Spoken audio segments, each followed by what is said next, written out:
Vamos a adentrarnos en un momento clave y que a menudo se pasa por alto de la historia de España. Hablamos de la dictadura de Primo de Rivera.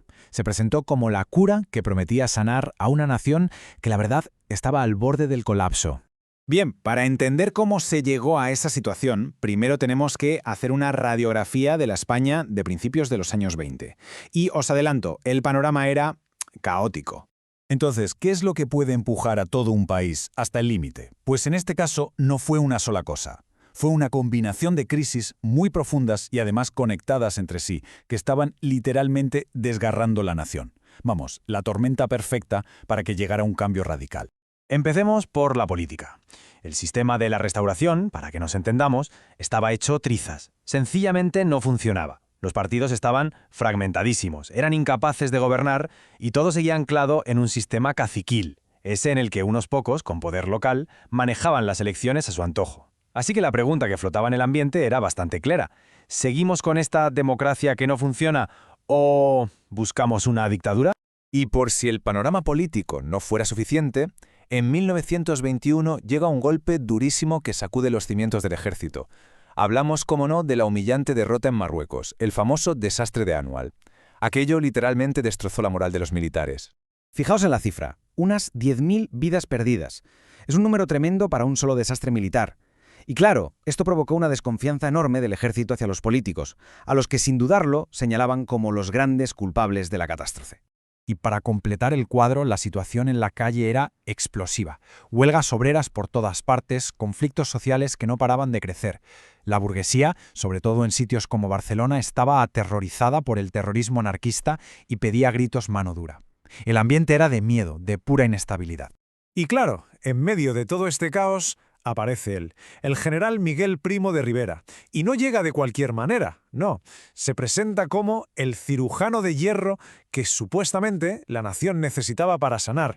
Vale, echemos un vistazo rápido a su trayectoria. Todo empieza a cocinarse con el desastre de Annual en el 21. En el 23 da el golpe de Estado. Su gran momento llega en el 25 con el desembarco de Alhucemas. Y finalmente, en 1930, dimite. Su dictadura, en resumen, nace de un desastre, se consolida con un golpe, toca techo con una victoria y luego, claro, llega la caída. Su gobierno tuvo dos fases muy claras. La primera, el directorio militar, de 1923 a 1925, fue mano dura pura y dura. Adiós a la Constitución, censura a tope y parlamento disuelto. Después, del 25 al 30, intentó algo diferente con el directorio civil. Quería crear un régimen que durase, con políticos civiles, pero la verdad es que le costó muchísimo conseguir apoyos reales. No cuajó.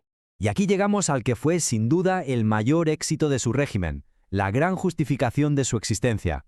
¿Qué hizo? Pues resolver el problema que en el fondo lo había originado todo, la dichosa guerra de Marruecos.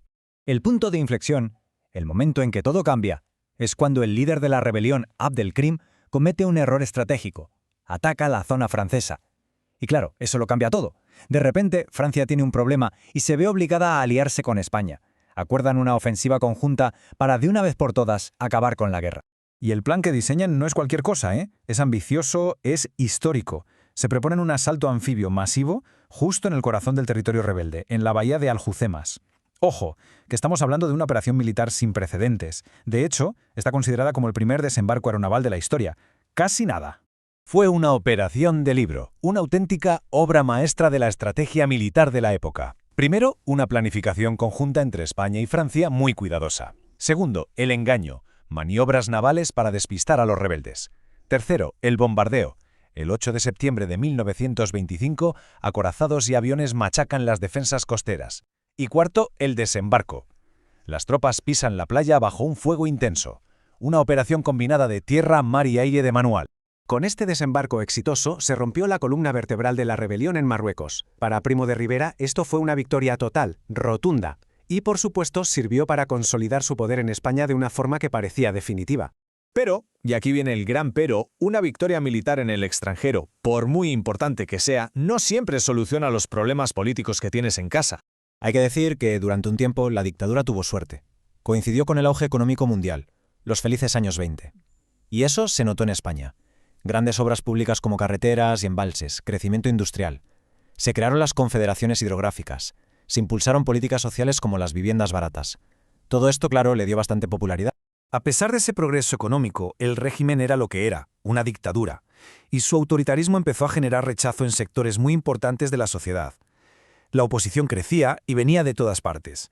Intelectuales como Unamuno u Ortega y Gasset, los estudiantes universitarios, los viejos políticos, los nacionalistas catalanes y, ojo, hasta una parte del propio ejército. Y aquí la historia nos regala una de sus grandes ironías. Porque el dictador que llegó prometiendo salvar la monarquía acabó siendo, precisamente, el que cavó su tumba. Llegamos al 28 de enero de 1930. Primo de Rivera se da cuenta de que las cosas han cambiado. Siente que ya no tiene el apoyo incondicional del ejército y, lo que es peor, tampoco el del rey Alfonso XIII. Así que, cansado y bastante desilusionado, presenta su dimisión y se exilia en París. Y aquí está la clave de todo el asunto. El rey había atado su destino al del dictador. Al hacerlo, había perdido toda su legitimidad.